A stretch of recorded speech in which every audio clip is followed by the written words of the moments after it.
but a minute while it goes live. Hello, everybody. Welcome to the live. So I'm looking at the screen, but I should be looking up here at you guys, really, because the camera's up here. So it's quite difficult. But this is actually the first time we're going to use this setup instead of on the side. Our phone. So I love you too. You can probably hear the farmers outside. Oh, is that flickering, that light? Does it look?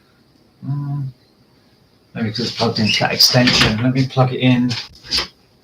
So here. You can see the cat carrier down there. So you can probably guess who special guests are going to be this evening. Oh yeah, it's flickering a little bit. So it's been apparently the hottest day of the year today. So far in Bulgaria, lots of wildfires breaking out in places like Plovdiv, further down south, Haskovo.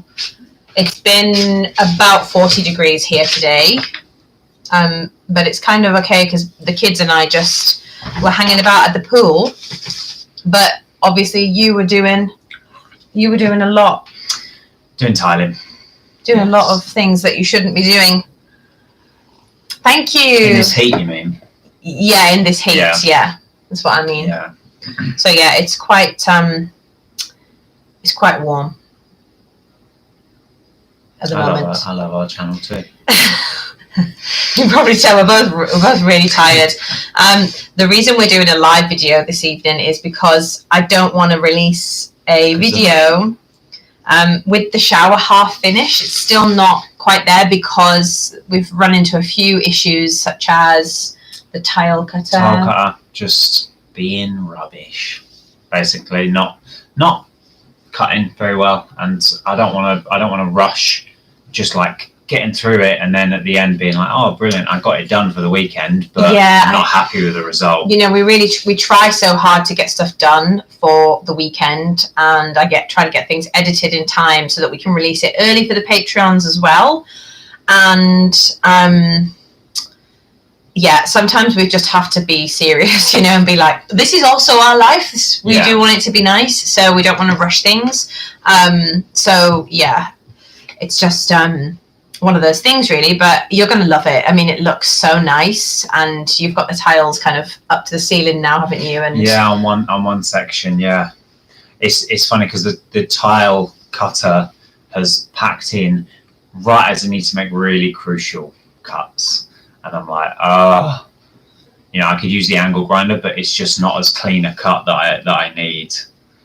I'll be standing in that shower every day, looking at all the things that I've messed up if I just continue. Yeah, and we don't plan on moving. No, we want to stay here. We love it here, and it's a place we would like to be forever if that's what's on the cards for us. So we don't want to cut corners. Someone said, why don't you just buy a cabin shower? But not only is it more expensive, it's more cleaning, and it's not as much space for us as a family. Sometimes, like today after the pool, I'm washing both the girls in the shower, so we need the space. Any house in any country could have the exact same shower, whereas this is going to be unique to our bathroom. It fits our space and fits our needs.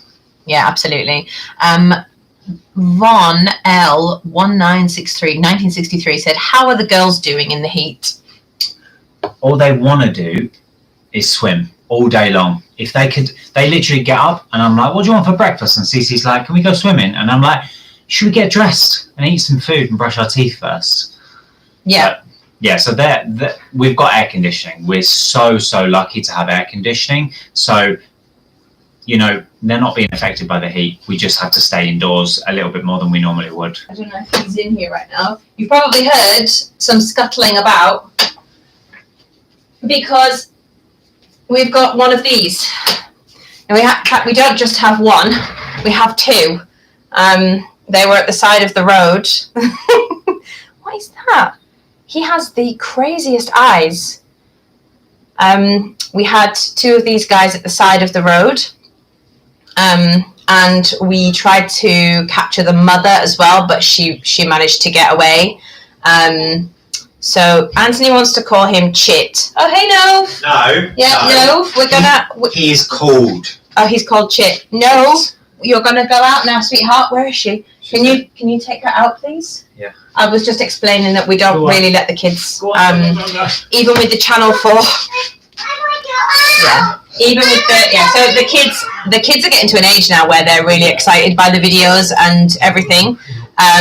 So they want to be a part of things. So it's distressing for them to see us doing it. And even sometimes they practice announcing things to the camera and stuff like that. But until they're old enough that we can have a real conversation with them about it, we don't want to just put them in videos, basically. So sometimes they'll be in passing in videos, like you've seen them. Sorry for the screaming. But yes, my phone rings with the BG alert because the wildfires. Yeah, we didn't get any alerts yet, but I don't think we're on high alert here yet, especially when your girls are so young. Yeah, exactly. And we all know what the internet is like now. So it's been that way for a long time, hasn't it? But be careful in this heat. Yeah. When there's too much to do. Yeah, there is so much to do, and we're always thinking about winter. This is going to be our third winter now, I think. So yeah, we're always thinking about that. And the bathroom and the kitchen were really hard to be in last winter, so we really want to get this stuff done, but juggling the kids and work and the animals and things like that is quite difficult. So make the most of the aircon. Yes, we're really lucky, so fortunate that we have the air conditioning.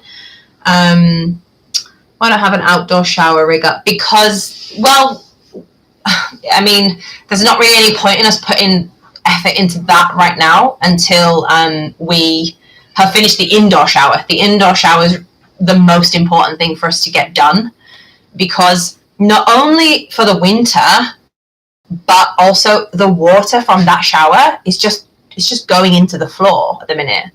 So it's really important for us to get that sealed off and stop the water from being just running down the wall, because it's not been finished. So, but yeah, we want to have a whole outdoor setup where there's a compost toilet, a shower, and obviously then we can set up the teepee and actually have it as an option for people. So yeah. It's just so much, Okay, what else have we got here? More cats, yeah. The cats are quite low maintenance and high reward because they remove any rats and mice.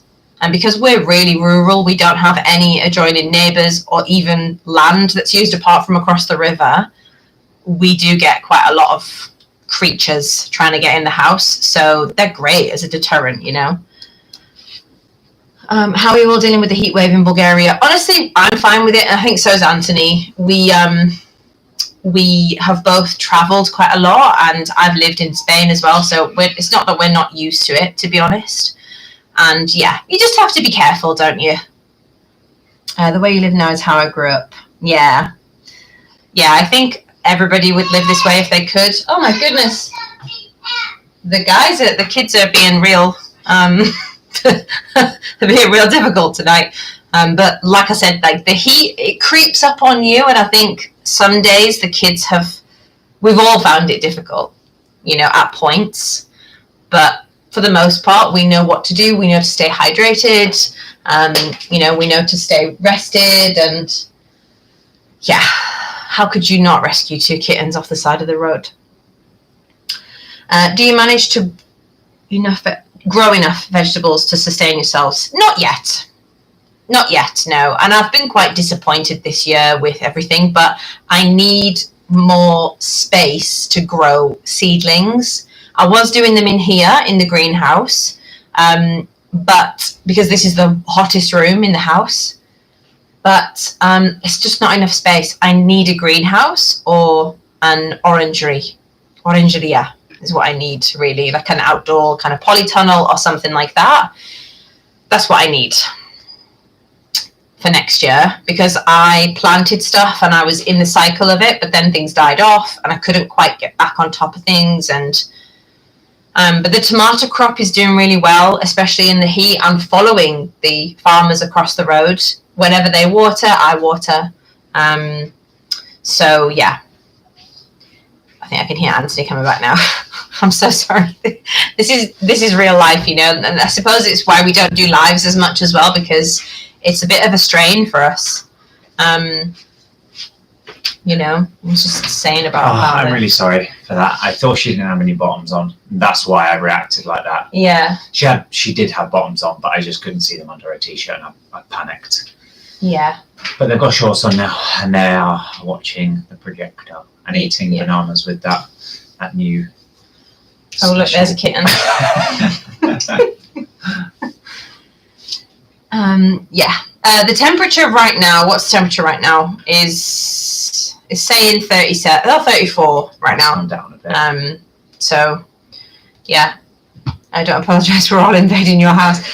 Yeah, I suppose that's what it's like. It's like having people over, but I guess when we have people visit, the kids can interact. But obviously, our live streams, they get posted, so we have to be really wary of, you know, safeguarding our kids in that respect. They're always involved in what we're doing, you know, even with the. That sound. What do you mean? It's the kitten. What are they doing? They just keep. Yeah, they go in and out of it. They just keep going in. Yeah. So it's Cece's birthday on Tuesday, and we are going to a water park next week. So they're attacking each other. I can hear it. Playing on the couch. If you're ever wondering, like, why don't they go live more often? This is exactly why. And why, when we make videos, I don't know if you can hear that racket going on in there. When we make videos, you'll notice that often it's only one of us in the shot at a time, because the kids are always taking one of our attention, so we have to divide and conquer. Yeah, and it's hard, you know, but it is tough. It's tough to be a content creator and a parent. Yeah, I think, and I think you know, and it's our choices. Obviously, we choose to homeschool, and if we sent them away, then through the days it wouldn't affect our filming, and it wouldn't affect the progress of our house. But you know, it's a choice. It's a choice we make, so it affects us in that way.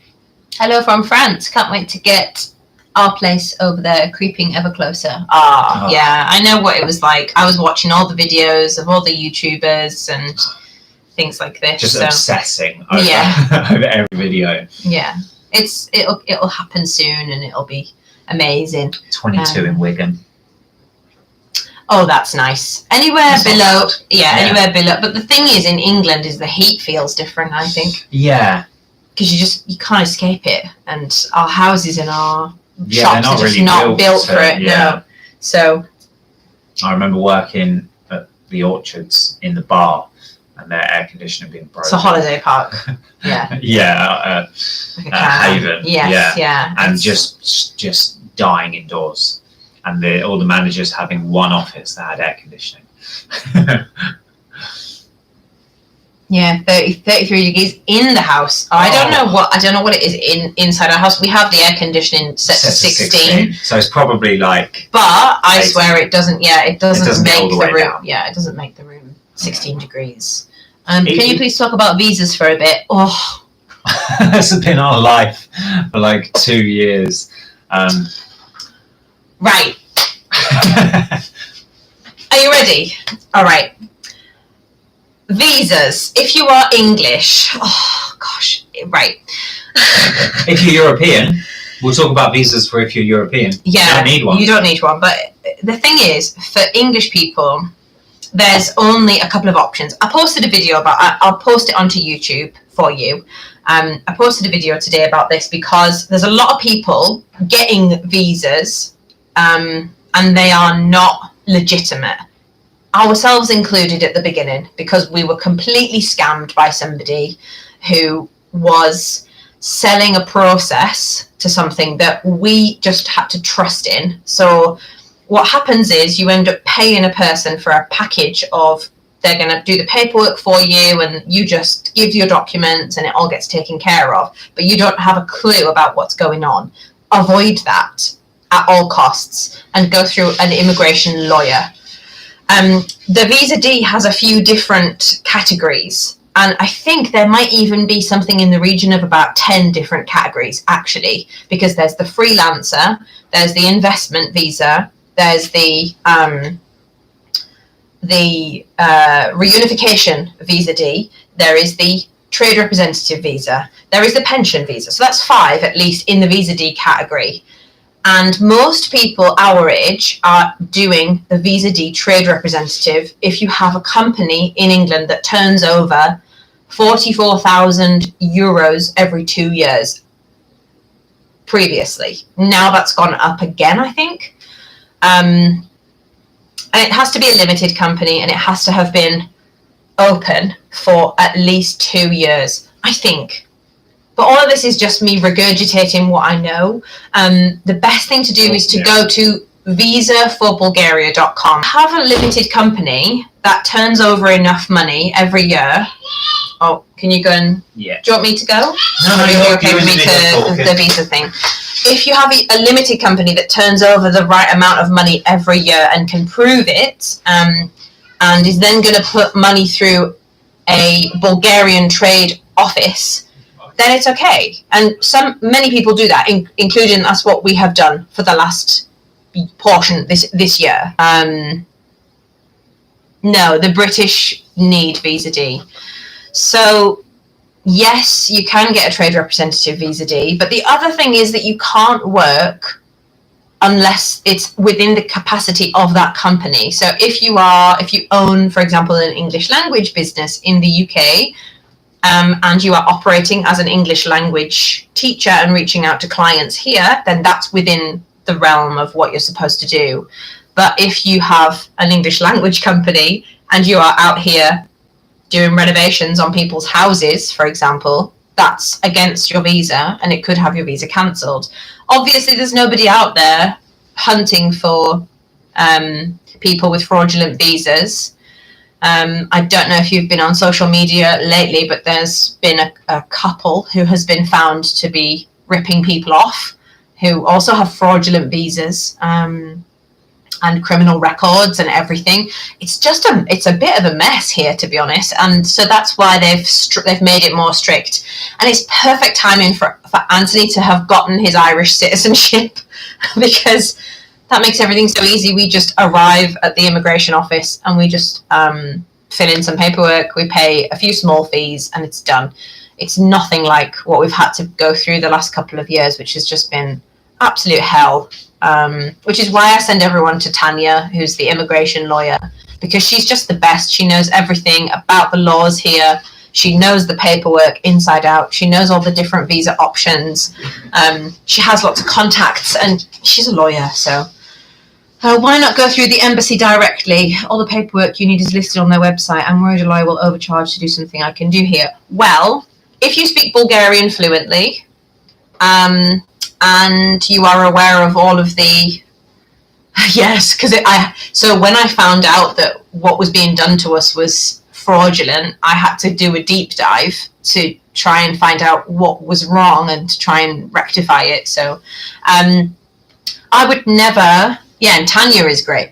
I would never do it. I've been in the embassy with a person, didn't we? Do you remember the man who was there who submitted some paperwork and he didn't do it? Oh, yes. He didn't do it the exact way that they expect it to be. He was in front of us in the queue, you mean?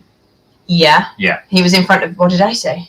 I thought you meant we were there with him. No, there was a man who... Did I not say in front of us? I've misheard. He didn't submit the paperwork in the correct format.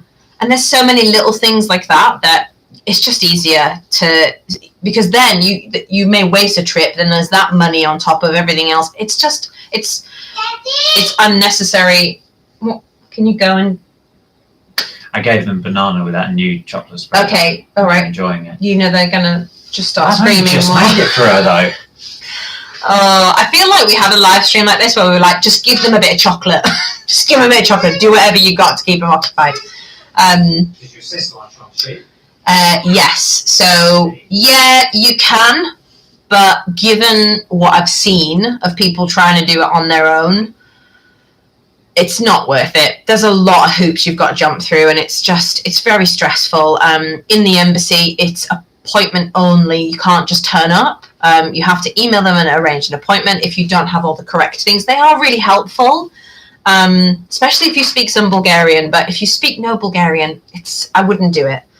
I don't know how I feel about the influx of Anglo-Saxons in recent years, but at least you are white and Christian, so I guess it's fine. You look like decent folk. I don't know how I feel about that comment.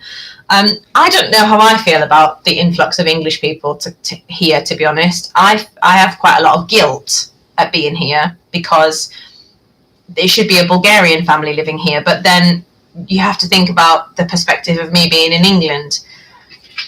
I'm native to England, so shouldn't I be? I should be there. I should be in a family home there. So it's like we're trading places, and it's really unusual. Yeah, we are a decent family, and we're trying to do what the Bulgarian families do here. You know, we take in animals, we have chickens, and we grow our own food. We're learning the ways, we're learning the traditions. I speak the language. Yeah. Have you told everyone about Chip? What do you mean about Chip? About his name? I don't like it. I wanted to call them Merry and Pippin from Lord of the Rings. But Merry just didn't fit. Yeah, I don't know about it. Would you recommend registering a UK vehicle or buying one in the country? Conscious you have both, so wondering if you registered the van. I wasn't listening because I was. The van. So we have friends who brought their van over, their horse box, which is. Did you say it's over 3.5 tons? 7 ton. Yeah, so that's a big truck, and they brought it over on a tour, which is a something register. But you bring it over with the intent of registering it. You have to register it. So that within a year you won't sell it and you will import it. Yeah, so there's that option, which if you're planning on, if you don't mind the fees can be quite high. And then it also has to be European compliant. So on your logbook, if you don't have a particular code or something like that, you're going to have to go and get it techno tested. So you have to take it for special testing. And if they say no, then you can't import it. And then you're left with a big lump of metal on your land. So we are still planning on registering it. Obviously, we had to pay out legal fees. It's just gone to the bottom. Sold our soul for everything this year. Because, everything that was done to us was just so expensive. So it's still on the cards for us, and we still want to do it, but we're going to have to get it techno tested, I think, and get a certificate from Iveco because, lots of stuff is going on with that. Buying a vehicle here, you have to be a resident. You can't just be a UK citizen and come here and buy a vehicle. So if you've got residency, then I think it's okay. But trying to find cars here is a bit of a nightmare, isn't it? Yeah, it's not. I guess you need to probably be Bulgarian and know the way that things work a little bit better. I landed in the country, realised, damn, I'm going to need a vehicle straight away, and unfortunately, I didn't have any help. So I ended up going on Facebook Market. I went to all the different platforms, but I ended up going on Facebook Marketplace, finding a vehicle, and then if you've seen any of our videos, you'll know that vehicle didn't even last a year. So having someone in the know that know someone that's trustworthy, that hasn't bragged a vehicle about, this vehicle. Yeah, I know. If I'd have been here longer, I would have realised to have not bought that vehicle. I would have stayed far away from it. And other people might have realised we were desperate. We were just desperate. Everyone, when they meet us, is like, oh, when I saw you buy that Jeep, I thought, oh, what are you doing? But we have 2 small children. They were aged. Our road, it's a mud path. The second it snows, you can't get anything in and out apart from a 4x4. So I was in such a situation where I was like, I can't leave my family stranded in the winter. Yeah, a lot of people import from Germany or the UK. Yeah. Our car is actually imported from the UK. So yeah. I don't know. To be honest, I think it's worth having a look out here to see. It depends what you need. If you're somewhere really rural like us, import something, I think. Because it's difficult to find something. Stuff like Jeeps and trucks and stuff like that, they're all really high priced, aren't they? So for the stuff you can get over here, that's anything that's 4x4, the price goes up, but the quality of it is subpar. So I would buy something Germany. I've never really looked into buying vehicles from Germany, but like I personally, in the future, will probably buy something from England and import it.